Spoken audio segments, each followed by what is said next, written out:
मेरे ग्रैंडफादर की डेथ हुई, ग्रैंडमदर की डेथ हुई, वो हमारे यहाँ दुख प्रकट करने आए।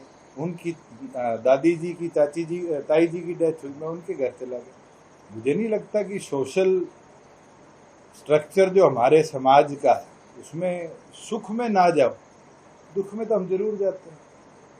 भूपेंद्र सिंह हुड्डा ने बोला है कि हमारे जैसे रॉबर्ट वाड्रा को परेशान किया जा रहा है वैसे मुझे भी परेशान किया जा रहा है, क्योंकि हुड्डा साहब को परेशान होने की जरूरत नहीं है।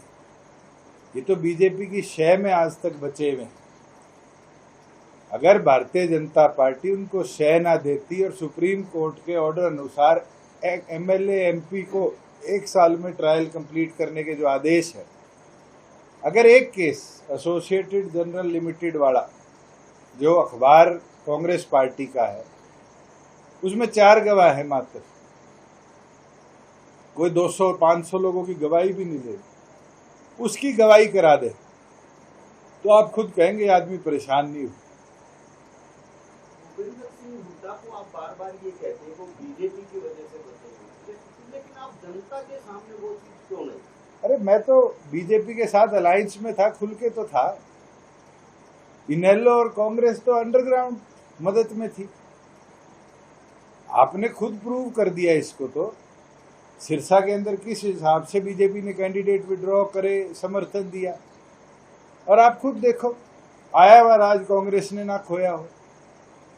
इसका जीता जागता उदाहरण अगर मैं कहूं तो हिसार, भिवानी, आपके दादरी, जींद, सोनीपत, ये 5 जिले तो रोहतक के सराउंडिंग के हैं। ये उदाहरण तो आपको यही दिखता है कि कांग्रेस के हुड्डा ग्रुप के बागियों ने कांग्रेस की नैया डुबोई। लेकिन रॉबर्ट वाड्रा को तो कह रहा कि मेरे को तो हरियाणा बीजेपी सरकार ने ही दी थी क्लीन चिट, और अब बिहार में इलेक्शन आ गया इसलिए मेरा नाम। देखिए, रॉबर्ट वाड्रा का केस चौटाला साहब ने स्वयं जलंधर में जाकर प्रेस कॉन्फ्रेंस कर कागजात को पब्लिक किया। ये कोई छुपा और छूता केस नहीं है। और क्लीन चिट किस केस में दी? केस को एक है, आधा फरीदाबाद खरीद लिया, अभी तो उसकी भी इंक्वायरियां चल रही है बीपीटीपी के नाम से। गुड़गांव का इतना बड़ा डीएलएफ लैंड स्कैम था, वो भी अंडर इन्वेस्टिगेशन है। आपको स्वयं याद होगा, थोड़े महीनों पहले बेसमेंट में पानी भरने से कागजात गायब हुए थे। किस केस में थे? तो हम पे कागजात, हमारे ऊपर एफआईआर थी। अभी एक नया इशू आया है बीपीएल कार्ड का, और उसमें आरोप लग रहे हैं कि चुनाव से पहले लोगों को वोट का झांसा देकर के इस तरह से बनाएगा और चुनाव के बाद वो काट दिए।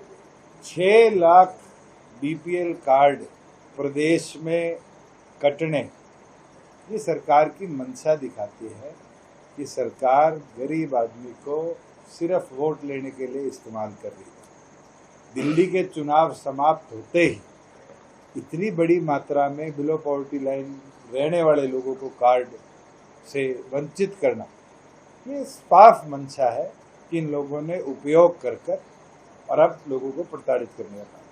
वो जो पहले बने थे, क्या क्योंकि आप सत्ता में थे तो पहले बने थे, तो क्या वो चुनाव के लिए बनाए थे?